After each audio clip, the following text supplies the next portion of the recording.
Our first panel this morning will be discussing the shape of the industry. Seems like a good place to kick off. And to do that, I'm very fortunate to be joined by three panelists who have a wealth of experience on the topic, and I'm sure are familiar faces to many of you. From my far left, we have Bartels, the head of ETF strategy at BofA Merrill Lynch, which became the first investment bank to start making ETF trading recommendations last year. Marianne is also the head of the Research Investment Committee, producing the monthly RIC report. Prior to being appointed to her current role, she headed up portfolio strategy for the Global Wealth and Investment Management Chief Investment Office at Merrill Lynch Wealth Management. Next to her, we have Cory Lange, the head of ETF and One Delta institutional sales for Citadel Securities. Cory oversees the institutional client sales and distribution strategy for the firm's equity and ETF market-making business. Prior to joining the firm in 2016, Cory led ETF sales efforts at Goldman Sachs, where he worked for more than a decade. And next to me, I have Jeff McCarthy, the global head of ETF services for BNY Mellon. Jeff is responsible for driving growth in BNY Mellon's ETF business, developing long-lasting partnerships for the firm within the ETF industry. Prior to joining BNY, Jeff was head of exchange-traded product listings and trading at NASDAQ. Thank you all for being here. Now, as I promised, or maybe threatened for some of you, this is going to be an interactive event. So I wanted to kick off the conversation with another poll. So the question that we're looking for help answering this time is, how important are fees when deciding between ETFs? How important are fees when deciding between ETFs? So the three options you have: it's my number one concern, it's one of my three biggest questions, or other factors are far more important. So, okay, so we've got some results coming in. So far, no one has it as their number one. Oh, 2% do, okay. Interesting. All right, so it seems to be something that people pay attention to, but they're not necessarily solely fixated on. But I think that provides an excellent segue into our topic today. And Marianne, I want to come to you first on this, as Bank of America kind of weighs fees as part of its analysis of ETFs. How important is the expense ratio, the fee, for you in determining whether to recommend one fund over another? So when we looked at creating a system where we could rate ETFs, we came up with what's called the ETF for the ETFs. And E is efficiency, which is where you're going to find the component fees. T is technical, sensitive to price momentum. And F is fundamentals, where we use our industry analysts and our strategist ratings to overlay. And why do we do that? Because we now consider ETFs portfolios. When you go back and you look at the original creation of ETFs, they were really based off of a benchmark. They were things like the S&P 500 and the QQQs. And fee was really the only way of determining the efficiency. And I think the industry spends an awful lot of time on that E component, and they're not spending enough time on really evaluating what they own. So let me give you an example. Why did we even embark at Bank of America Merrill Lynch on doing ratings for ETFs? When we just analyzed sectors and the performance differential, the average annual, and this is for the GICs, the averaged annualized difference among ETFs was 6%. That's significant. And that told us that the fees were not the only story to ETFs, that there was something else that was driving performance. And we continue to launch coverage, and we just launched coverage on 11 new industry groups. And we looked at part of the healthcare subsector. And when we looked at one of the subsectors, there's only 3 ETFs, and this is like healthcare equipment. There was a dramatic performance differential. If you look at the iShares ETF, it's actually up on the year. And if you look at the other ETF, which one is IHI, and the other one is, I believe, the State Street Spider. And they both cover 70% of healthcare equipment. That one is actually down on the year. Now, if you analyze why one's up, one's down, by double digits on both sides. When you really look at why is that really happening, there's a size bias that's actually built into the construction of the ETF. One is market cap weight, one is equal weight, and that made a dramatic difference. So what we're finding is people are just getting used to their ETF that they know, and they just implement that. They may take into account fees. What they're not taking into account is what they really own in the underlying ETF. And that is really the key, I think, to making sure that you're selecting the right ETF for that right client. So Marianne brought up a great point there about kind of the exposure of the specific ETF. But on that efficiency point that they look at, I believe they also consider kind of trading costs and that sort of like portion of expenses that maybe investors aren't so kind of familiar with. It's a bit less tangible. Cory, how have you sort of seen trading costs kind of change over the last few years for investors? And do you find that investors are asking more questions and becoming more educated about that? Yeah, I think I think trading costs have changed quite a bit. I mean, I've been in the ETF industry for quite a while, and over the years, I think we've seen an effect where ETFs have really fostered a lot of innovation in underlying markets. I think that you have a much more electronic credit market, emerging markets that are much more cohesive in terms of how they trade, metals markets that need to accommodate different type order. Different order sizes and different functions that traders are trying to implement. I think all that's been driven a lot by the ETF market and the fact that there's this new clientele that's out there that all of these underlying traders are trying to service in an indirect fashion.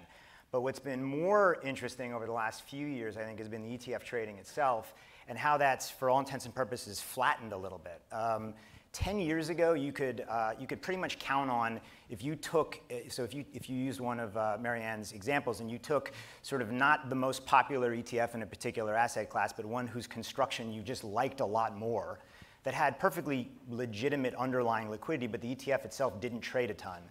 An institutional investor knew they could go out there and get a market for 1 million shares and have a perfectly good trading outcome. The market maker like us would go out, we would buy the underlying portfolio, we'd convert the portfolio into an ETF, you generate your liquidity and pricing from a very liquid underlying, and presto, you had a great execution. But the smaller order flow, the algorithmic order flow, the retail order flow really didn't benefit from that in a very direct fashion. We used to get up here at seminars like this and we would talk about best practices for the retail investor in terms of how to put their orders out into the market, avoid market orders, avoid stop loss orders. There were certain things that were very common discussion points because you did have these scenarios where that arbitrage didn't flow through in as direct a fashion as we wanted. And I think what's happened over the last number of years with firms like Citadel and our peers sort of moving into a little bit more of an ascendant position with respect to secondary trading of ETFs and the banks moving more towards an environment where they're servicing the issuers, what you've seen is because firms like us service not only institutional marketplace, but also the retail marketplace, the on-exchange marketplace, banks through their routers, you've started to see some of these centralized arbitrage strategies that really has driven the ETF market for a long time much more directly accessible to all these investor types. And so the retail investor is now getting the same experience really to some extent as the larger institution, which I don't think was the case 10 years ago at all. So that's two good points about that investors should be considering other than fees, exposure and trading costs. Jeff, why do you think fee does become something that we talk about at all of these different seminars and that investors sometimes perhaps do pay too much attention to? Why has it become the thing that people talk about in the ETF industry? Media.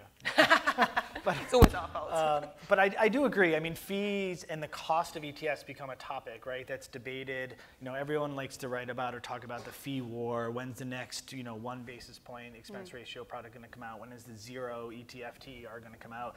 And those have come out. But I do agree that fees should not be the only thing that's looked at from an ETF perspective, right? I mean, you have the underlying holdings, you have the trading, you have the liquidity, you have a lot of things that get incorporated into the underlying cost from an investor standpoint. But when you look at the flows and the investor nature, right, and there's a difference between institutional and retail, certainly. If you look at where the assets are held, right? 90% of the assets are held in products that have an expense ratio less than 20 basis points, 60% less than 9 basis points. So people are gravitating towards that lower expense product, I think, but the importance is when they have products that are very similar in many components, and then it's kind of maybe a fee comparison. And then when I mentioned the zero, the no-cost ETF, I mean, they are in the market. Earlier this year, right, there was a financial technology company, SoFi, that launched 2 S&P 500 ETFs at 0 expense ratio, right, over the next 14 months. They haven't really gathered assets. So you can look at that, you know, now granted they've only been around for a little bit more than a quarter, but collectively there's 2 ETFs giving large cap and mid cap exposure, and they collectively have 60 million in total assets. And I think in this quarter, when we've looked at the trading volume, it's not really material. So it's a 2-step process. Obviously, when you launch an ETF, you have to get exposure, you have to get marketing, you have to become awareness. But I think that those 2 products can be an example that investors aren't just going to put money into the 0 expense ratio product just because it's 0. And I wonder whether there's actually even any negative that kind of comes with going to 0 or going into the negatives. You know, whether you know, if we do see kind of people offering products for no money, then people start to ask questions about, well, what else are you cutting corners on? I mean, did you find that sort of talking to folk that they're a little bit concerned about what they have to give up in order to get 0 fees? Somewhat. I mean, I think, I don't know if the underlying investor from a retail perspective really kind of drills down to that level. I mean, since ETFs are commonly at a unitary fee, the advisor is paying the expenses to maintain that product. So, you know, in a lot of these cases, it's the advisor that's investing upfront, you know, capital to run these products, hoping that they get to an AUM level which can generate income. In these 2 examples, you know, the expense ratio is going to reset after a period of time, I think, to 19 basis points respectively. Can I add something, Rachel? Yeah, absolutely. I've been on Wall Street for a long time, and when you hear 0, it's not 0. Somebody has to pay for it. Nothing is for free on Wall Street. And when you look at some of the ETFs that are available for free at the retail level, the sponsor is paying that company to put that ETF on the platform so you don't have to pay for it. The day that that sponsor doesn't want to pay that firm, it's not going to be free anymore. Right. Right. So I think this free thing is a marketing gimmick to get people into an ETF. Now, I'm not saying that's right or wrong, but just be cognizant of the fact 0 doesn't necessarily mean that it's really 0. And that's a good point, because 0 is the expense ratio, the management fee at the fund, right? There's going to be a cost that the underlying investor pays to the bid-ask spread, and that needs to be incorporated into the cost of the product to get in and out of it. So Marianne, you recently initiated coverage, I think, of a few new industry funds that you hadn't been looking at before. Like, what are you guys kind of looking for when you're thinking about funds to start covering? And in terms of kind of like how investors should be thinking about it, if they're not kind of being blindsided by these 0 or negative fee marketing gimmicks, what should they be considering before they start taking a look at a fund? So when we did our evaluation process and just looking at the industry and how the industry was looking at ETFs, they're looking at ETFs in a silo, right? If you want to go, let's say, to a Morningstar, and I'm not criticizing Morningstar, they will give you a tear sheet. Well, at least that's what we used to call it in the old days. You know, a fact sheet on that ETF. We said, well, let's take it one step further. We're a research house. What do our analysts do? Well, our analysts take a group of stocks in the same industry, and they're required to actually have a distribution. They're actually required to have 20% of their coverage with an underperform. So they basically have buys, neutrals, and sells. So we said, well, why don't we do that? Why don't we really give, valuable comparison information? So we created peer groups. Now that became a challenge, and that's when I started to realize that the ETF world is not as deep as some people really even think, especially when you're looking at GICs. You have the sectors, and there are some industries like semiconductors that have a lot of different peer groupings, but you start getting down into some of those sub-industries. Sometimes like airlines is only one, and then sometimes you only find 2 and sometimes 3. But we still thought it was important to understand the differentials. So when we have launched, it's all about the peer grouping and how do we construct an evaluation process that's correct for that peer grouping. So we have, as I said, almost 150 ETFs on the equity side under coverage, and there are categories we haven't even touched yet. We haven't even touched growth and value. We haven't even touched things like smart beta, momentum, low volatility, because we need to have all those peer groupings, and we have to find what is the right process for truly evaluating them appropriately. And we're also going to embark on looking at international and fixed income. And I can tell you, fixed income will be very, very different than how we look at equities. So it's really trying to take really an analyst view. So that, yes, will we look at the efficiency, the cost, the bid-ask spread, but there's a lot of other considerations in understanding what you own.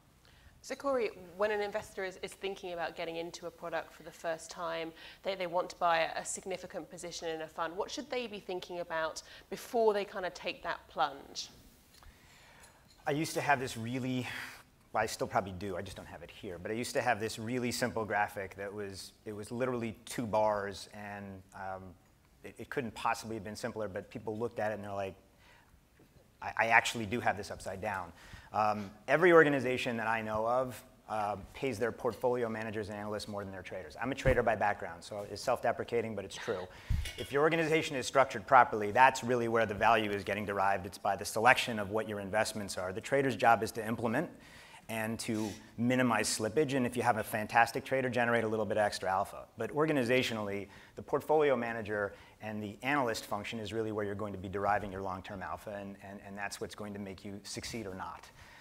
And what we found was that in an enormous number of instances, the decision-making was getting made upside down. And the reason for that is people were looking at a universe of ETFs, and they figured if I was looking to buy a very large, sizable position, I didn't have 2,400 ETFs that were available to me. I had a subset of maybe 200 that had decent enough secondary market liquidity, large enough assets under management, issuers who I knew. Whatever the factor was, people were cutting their universe off at a very high level because of factors that really didn't matter all that much. They might have had operational constraints that limited them to a certain number of tickers, and therefore their operations was dictating to their traders, who were dictating to their portfolio managers what to buy. And so many organizations that we talked to, they had it upside down. They didn't necessarily realize they did, but they were artificially constraining their investment alternatives, even though the issuer community on the ETF side was coming out with better and better ways to invest, more and more thoughtful approaches to smart beta and other forms of indexing, rather than just straight capitalization, here you go, this is a particular sector. And so I think from our perspective, when we think about what have we found problematic, or what have we found over the years that clients were maybe looking in the slightly wrong direction, it was a little bit too much of a focus on trading, and maybe not just not having the right partners who could help solve those problems. ETFs are an incredibly efficient vehicle from a trading perspective. What we do is astonishingly simple, and I think sometimes it gets overcomplicated. Sometimes firms will limit themselves in terms of what they think is doable without asking the question as to what is actually doable. And as mentioned before, bid-offer spread is an important function of your overall cost component. Quite frankly, it's almost, in many cases, the transaction costs that you spend are probably going to exceed your annualized expense ratio. That's probably the bigger cost element. And so it's important to understand what you're doing. It's important to understand what the relative cost is likely to be. But it's also important to ask some questions, because I think sometimes investors have been guilty of looking at the ETF market through a single stock lens. I have strong opinions on this. We'll probably talk about them in a bit. But it really does require a somewhat different lens. And I think that we're all just sort of getting used to thinking about ETFs through their own, visual portal. And we're definitely going to come back to those strong opinions on how to view ETFs in a second. But Jeff, I just wanted to come to you. Cory mentioned that there's kind of been a proliferation of products on the smart beta side, as well as kind of on the factor, thematic side. But I know that you guys have been involved in some kind of interesting products recently. So I was wondering which kind of like new products have kind of caught your eye and are perhaps worthy of investors sort of taking a look at if they're interested in something that's slightly different. Yeah, I think innovation continues, but you've seen a lot of new launches continue in the fixed income space. Looking at it, right? I've often thought that smart beta was focused a lot on the equity space, right, as thematic investing. That definitely is going to move into, and you've seen it move into the fixed income space and applying different factors to that asset class. I think what you're trying to also tease out is the fact that there's been some new innovative products that we have supported from a bank side. One investing in cannabis, right, from an actively managed fund product, and the other in digital currency space. And so we see in our role as Bank of New York Mellon really facilitating infrastructure to allow asset managers and investors to access certain asset classes. And so, we're glad to support those innovative products. And I think that you'll see more and more of those types of products, especially around digital currency, right? I think regulation is putting, difficulties or challenges on the structure in which you can launch that. But most recently, you've seen a 144A fund, which is available not over the counter, right, to qualified institutional investors, but utilizing mechanics of an ETF to allow for the inflows and outflows for the large block creation or redemption size. Interesting. So that's kind of the structural side of innovation there. Cory, I want to talk to you a little bit about the uses, as I think one of the more interesting aspects of how ETFs are evolving is obviously on the product side, but also on kind of the use case side. How are you kind of seeing investors and traders kind of pushing the boundaries in terms of how they're actually using ETFs rather than just thinking of them as buy and hold products?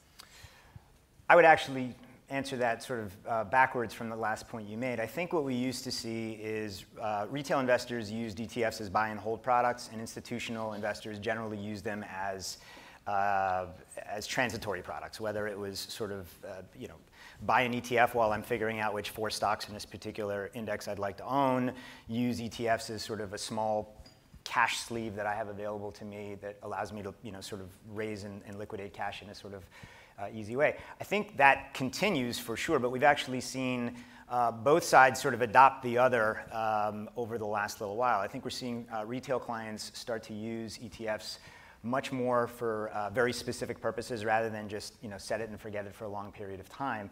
And on the institutional side, we've seen a lot more buy and hold than we used to. I think that that's particularly true in the fixed income space, where you now have an enormous number of insurance companies and dedicated fixed income accounts who are now starting to use ETFs as core investments, which never happened, and quite frankly, I just didn't think that would happen. We're seeing it quite a bit within the equity space, where you have this, this is not brand new, but you've had this proliferation of these large asset allocation portfolios that utilize ETFs as their core investment. That is probably the biggest trend that we've seen in our marketplace, and it continues to grow unabated, where they're just really good building blocks for long-term portfolios.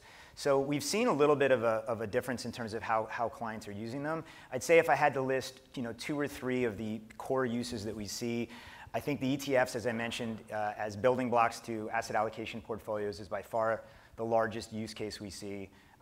The credit transition, I think we're in the second inning at latest in terms of the amount of assets from the dedicated fixed income investor base that's likely to rotate into that space.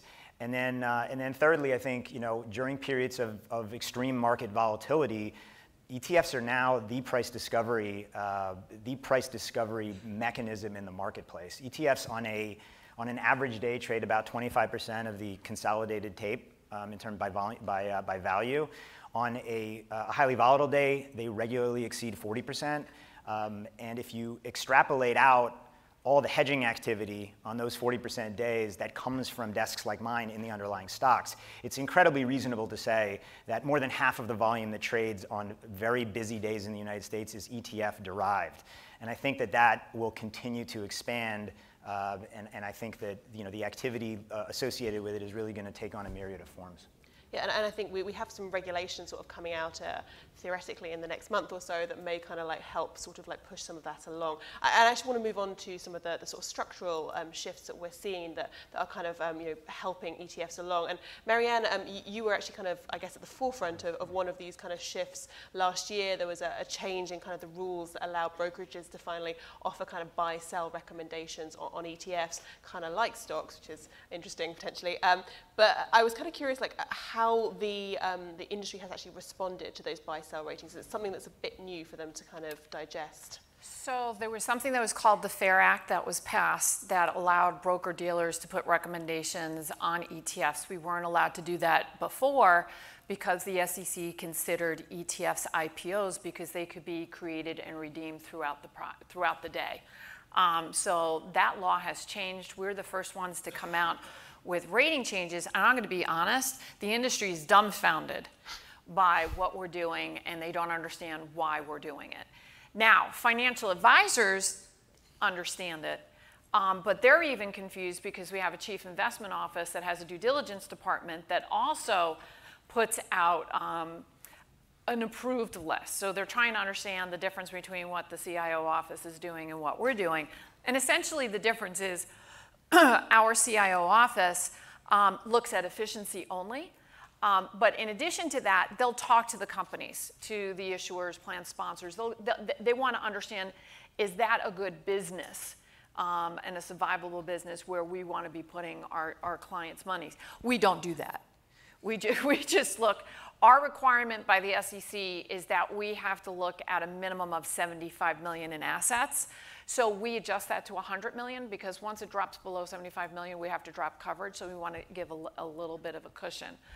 But as I said, the industry is literally dumbfounded by what we're doing. But one of the things I want to give Cory credit for in terms of trading, what has really shocked me is, I spent many years as an industry analyst in macro, and all the decision making was always done at the portfolio level. Yes, analysts had input, but when we'd go in and talk, I was generally talking to the portfolio manager, and the portfolio manager at the end of the day made the decision. What I'm finding in the ETF world is that the traders are making the decision. That a lot of the portfolio managers and analysts don't know anything about ETFs, but they know they want exposure. So they have to go to the trader to find out what is the ETF. And so I'm finding the smart people in the ETF world that I need to talk to are the traders. So I just wanted to give trading a plug in the ETF world. That's what I'm finding. It's very generous.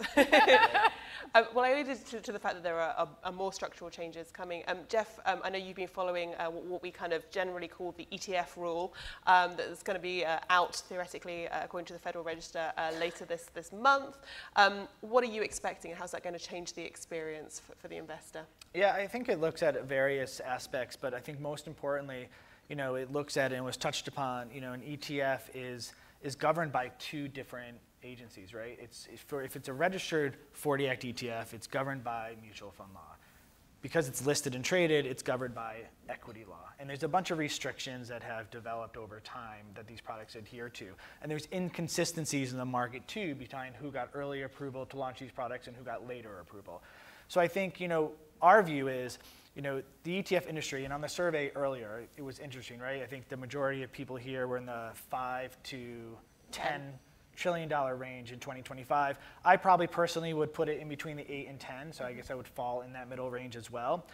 But when we look at the ETF industry and talk to market participants, and Cory probably agrees with this, if you want to double the assets in these products in the US, and therefore you're going to probably double the trading volumes, there are aspects of the structure that need to be improved to facilitate that. And I think one of the largest components is the fact that when you create or redeem shares, the ETF, there's a collateral process, right, for these authorized participant to deliver in securities. And today, cash is the only acceptable form of collateral. And it puts strain on market-making desks, right? Cost of capital. If you can replace that with treasuries or other instruments, right, the cost of capital will come down. And through conversations, we do feel that will also lead to a component of making more efficient markets in these products. The other barriers, right, are just the speed in which a new entry can launch these products, right? Removing some of the regulatory process today, the allowance of custom baskets within the primary market aspect, and really making that consistent across issuers, I think are very important components of the rule that we hope are incorporated in it. Cory, I know you have some strong thoughts. Yeah, no, look, I think we're very, I think the ETF rule is a significant and long overdue consolidation of the rules around ETF trading. I think that it's very encouraging. I think we're encouraged with a bunch of regulatory changes, the potential for sort of non-transparent active, which may come soon as well. I think that the one area we think from a regulatory perspective probably we're not necessarily doing as good a job as we need to as an industry is really around trading. I know, I'm still talking about trading. But we still look at the world through a single stock lens. That's just where we look. If you think about the stats that I mentioned a little bit earlier, where on particularly volatile days, 50% of the market 50% of the market activity is being driven by ETF volumes. It doesn't make a whole lot of sense to have a market structure framework that's really entirely built for single stocks, and ETFs kind of just fit in a little bit. I understand why we're here. There's 100+ years of exchanges and regulators and banks and brokers creating all their policies and rules around single stock, but the world has definitely moved. And I'll give you one example. There's a proposal before the SEC from a smaller exchange called Edge A, which is owned by Cboe, to implement some asymmetric speed bumps into their exchange quoting. Speed bumps, there have been a couple of instances where speed bumps have been implemented, but these would be asymmetric, meaning that liquidity takers would not have any kind of a delay, but market makers would. There are some single stock arguments why that's beneficial, some single stock arguments why it's not. But what's unambiguous is it's not beneficial and it's harmful to ETF market making. We make markets here in ETFs because we have a high degree of confidence that we can buy and sell stocks here. If we don't have transparency into what is available in those underlying stocks, because a quote can get pulled, a quote can get corrected, our markets go to here. Cost certainty is really the underlying element that's made all of this work. The reason ETFs are so significantly different than closed-end funds is fundamentally that arbitrage mechanism. And so I'm not here to lobby for a rule one way or the other, but I do think that we have not yet taken our proper seat at the table where we are a co-equal in terms of how market structure is looked at and how market structure gets constructed. Well, I think we are literally just out of time. So we'll end this here with a call to arms for a kind of a better structure to address the ETF. Thank you guys so much for joining me. Please join me in thanking my panelists for a great discussion.